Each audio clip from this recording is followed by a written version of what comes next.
Estamos en 1948.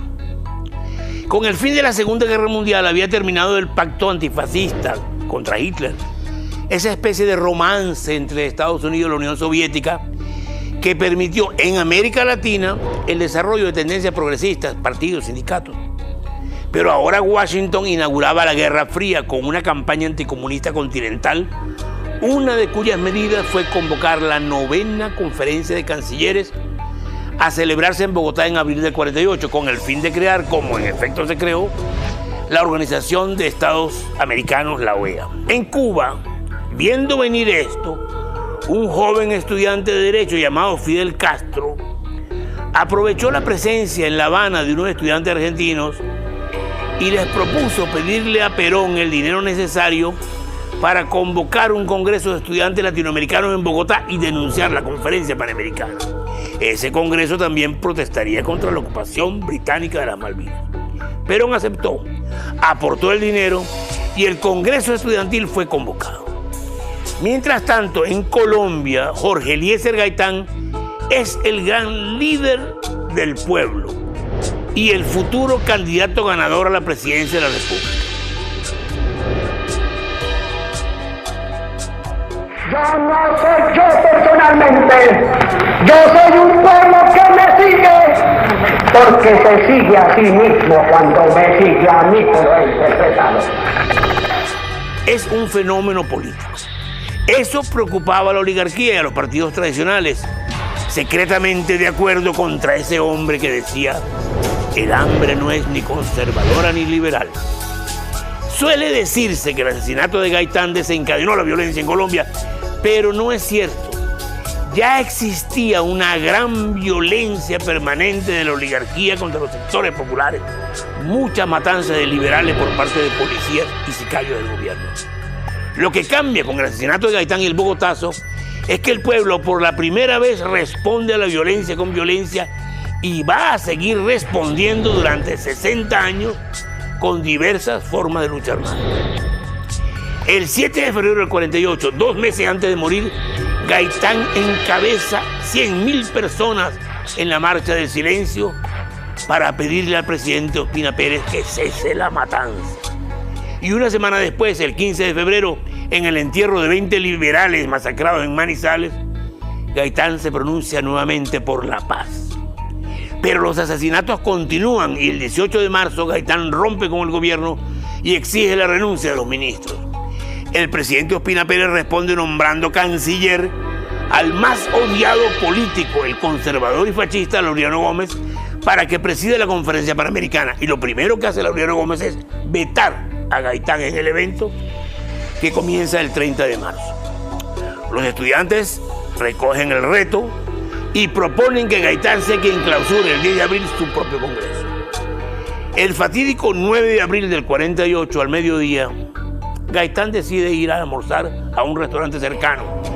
Esa tarde tenía en agenda reunirse con Rómulo Betancourt, el político de Venezuela, y con Fidel Castro, el estudiante cubano. Gaitán baja de su oficina acompañado de 4 personas, entre ellas Plinio Mendoza Neira, padre del periodista Plinio Apuleyo Mendoza, quien al salir del ascensor toma del brazo a Gaitán y se adelanta con él con el pretexto de que tiene que decirle algo. Ya en la calle lo suelta, aparece el asesino con un revólver, Gaitán gira para huir, pero el asesino le pega 3 balazos, 2 en la espalda y 1 en el cuello. Gaitán cae herido mortalmente y el asesino, un tal Juan Roa Sierra, retrocede apuntando con el arma para que no lo sigan. Sin embargo, unos metros más allá se deja desarmar mansamente por el detective Pedro Emilio Potes, quien se lo entrega a 2 policías para que se lo lleven detenido y extrañamente desaparece. Juan Roa Sierra era un esquizofrénico de tendencias fascistas que se creía la reencarnación del general Santander. El día anterior al asesinato, Roa Sierra, que era un pobre, había exhibido una gran suma de dinero con la cual, entre otras cosas, compró el arma homicida. Mientras Gaitán, agonizante, es llevado a una clínica, los policías que llevan a Roa Roja son rodeados por una multitud que, según relata García Márquez, testigo presencial, es agitada por un señor comillas, vestido de gran clase, una piel de alabastro y un control milimétrico de sus actos, que dice que hay que matar al asesino. Rodeados y amenazados, los policías se refugian en una barbería. Allí el dueño le pregunta a Roa por qué mató a Gaitán y este responde que no puede hablar porque son fuerzas muy grandes. Finalmente la gente se apodera del asesino, lo matan a golpes y arrastran su cadáver desnudo hasta la presidencia de la República. Al misterioso señor elegante, cuenta García Márquez, comillas, lo recogieron en un automóvil demasiado nuevo, tan pronto como se llevaron el cadáver del asesino. Atención, atención, hoy 9 de abril de 1948. En estos momentos acaban de ser pedido el doctor mataron el padre de Colombia. Corre la voz. Mataron a Gaitán, mataron a Gaitán. Comienzan los saqueos e incendios en Bogotá que se fueron esparciendo a varias ciudades colombianas. Se incendiaron tranvías, autos y 142 edificios, oficinas, hoteles, iglesias del centro, incluyendo la gobernación. Algunas unidades policiales se unen a la revuelta y reparten armas al pueblo, mientras las estaciones de radio transmiten llamados a la revolución. Para quitarle carácter político, la iglesia recomienda al gobierno soltar a los presos comunes para que saqueen. El ejército dispara contra el pueblo y el resultado final del Bogotazo es de 3.000 muertos. La justicia colombiana se cubrió de ridículo cuando sentenció en 1978 que Juan Roa Sierra era un esquizofrénico que actuó por motivos personales y solo. Muy por el contrario, la muerte de Gaitán es el resultado de una acción encubierta, la famosa Operación Pantomima, ejecutada por la Embajada de Estados Unidos y la Policía Colombiana con colaboración de la oligarquía.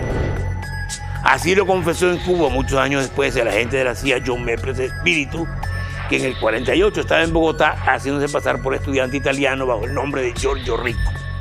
Ahora bien, mientras los documentos sobre las acciones de Estados Unidos en el derrocamiento de Arbenz en Guatemala en el 54, por ejemplo, o en el de Salvador Allende en Chile en el 73, han sido todos desclasificados, los documentos sobre el asesinato de Gaitán seguían siendo secretos en el 2001, cuando el FBI y la CIA son llevados a juicio para que los desclasifiquen.